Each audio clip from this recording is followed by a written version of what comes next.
evening, campers. Today we are going to talk about Ashes of the Amazon, which was gifted to me by my Brazilian friend. And guess what? It wasn't that great, but maybe we need to have a discussion first before we get into the plot. I know just from looking at me, you're thinking, nah, he's not Brazilian, and I'm not. I have no clue about Brazil. And this is kind of the problem. And this is really important to say. A lot of people, when it comes to reviewers, assume that they know their stuff. In fact, here, I'm going to say, I know absolutely nothing. And the problem with this is that it could somewhat ruin the experience of a work, because you can't really get involved into the story if you don't really know the story that is currently being told. There are many instances throughout the Ashes of the Amazons where I basically had to ask Brazilians, what on earth is going on? Allow me to stress this, there is nothing wrong with not knowing a subject. In fact, I wish a lot more people came forth saying that they just didn't know about a subject before spouting off about said subject.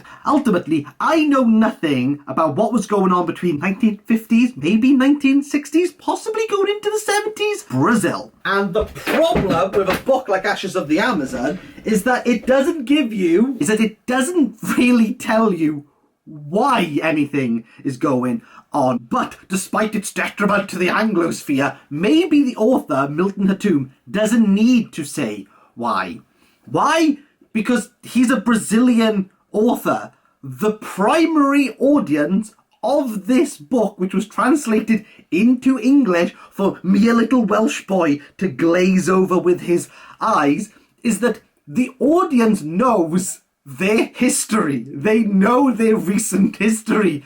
They don't need to be told who Django is. No, not that Django. There's a different Django. And why the military coup happened. They don't need to be told the reasoning why. I, however, need that to happen. I am not claiming to know the political landscape that is currently going on within the Ashes of the Amazon. And while that is the backdrop, while it would be helpful, that is not really the crux. In fact, we're more focused on Lavo's understanding of his friend, Mundo. The book opens with Lavo in his adulthood reading a letter of Mundo's. And we're trying to figure out what has happened to Mundo. And there we go back to their childhood, where Mundo was a very artistic and also a very rebellious child, making fun of authority through his artworks of various teachers. And this leads him into a life of rebellion and ultimately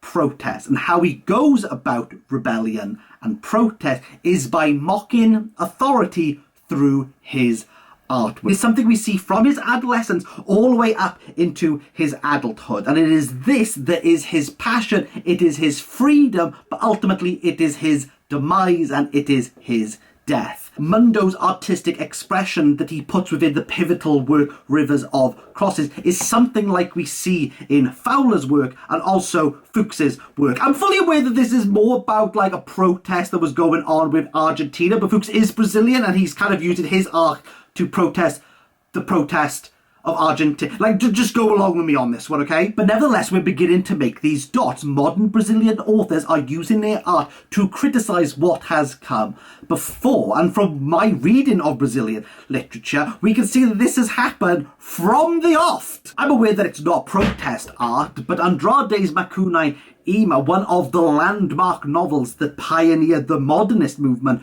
within Brazil. Not only do we see modernism as a form of protest against current norms, we see Andrade in the late 20s through the mythical character of Macunaíma subvert, criticize and satirize Brazilian society. Again, this emphasizes that Brazilians view art as a mean to criticize what is currently going on. And if you're not happy with Andrade, let's go back to D. Assis. Yes, he's more subtle. He's more about the human emotions, but we see D. Assis within Dom Casimiro. I've not read the other one yet. Can we please stop bombarding me with DMs and emails about Bras Cubas? I will get there. I need to buy the book. I'm fully aware. Please stop bullying me, Brazil.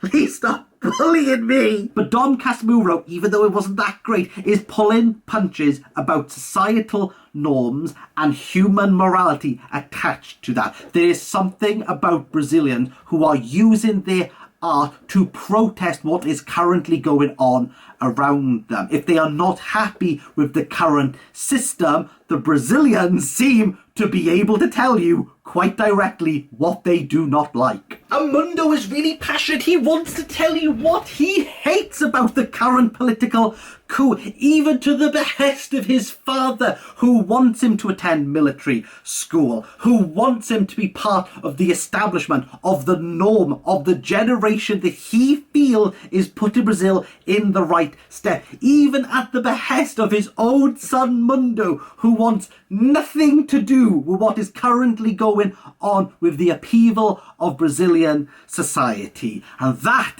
everyone, is what Milton Hatoum does over 250 pages. Mia nosa, pracaremba. But where I despise this novel is in the last 10 pages, where there is, I assume, an attempt at a plot twist. Okay, I'm not being too favourable for this book, but it has to be said that this book won all the prestigious Brazilian awards. That's all great, but there's one thing that you can't translate, and that's merit, integrity, and praise.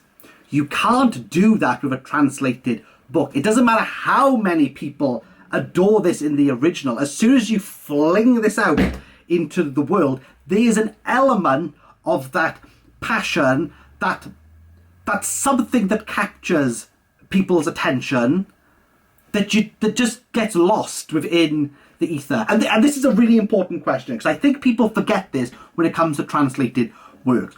Authors know who their intended audience are. And as soon as you move into translation, the translator themselves has to decide that this book is worthwhile to an audience the author never really entailed. And while some things are universal, such as art as protest, be that criticising societal norms and societal change, those things are universal. We all understand this. But the problem is that this is so rooted within Amazonia, the northern region of Brazil. As someone who has never been to Brazil, as someone who didn't know that the Amazon rainforest cut through Brazil, I didn't know where it was, okay? I knew it was somewhere. I knew it was big.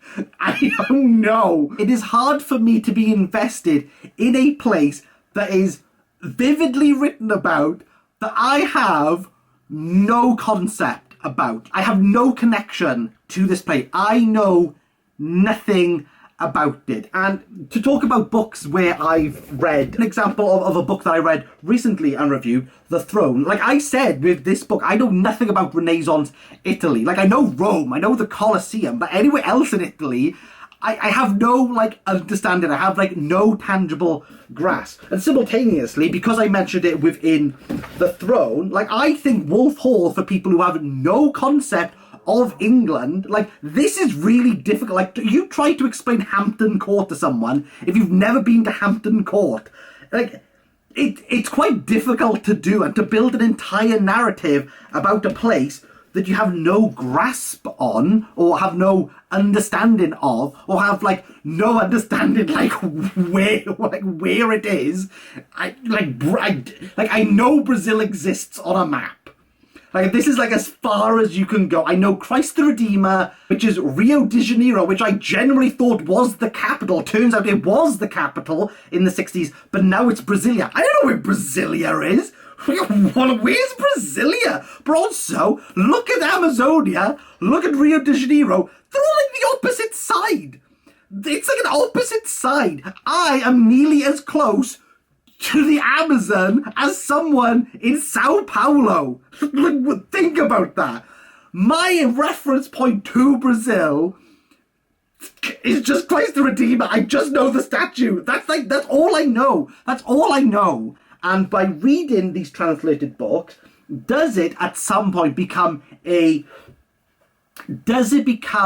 hindrance to someone who knows nothing about a culture, because they have to really try to build up their entire understanding on something that they don't have a grasp on? I don't know who Django is. I don't really know anything about the military coup, apart from that it happened, and how much exposure how much reading really can build up your understanding of a people, of a nation, and of a culture? That's a question I can't answer because I don't know. I'm fully aware that we're not really talking about this book. I hated it, if I be completely honest. Like a 2 out of 10 in the Testaments Club.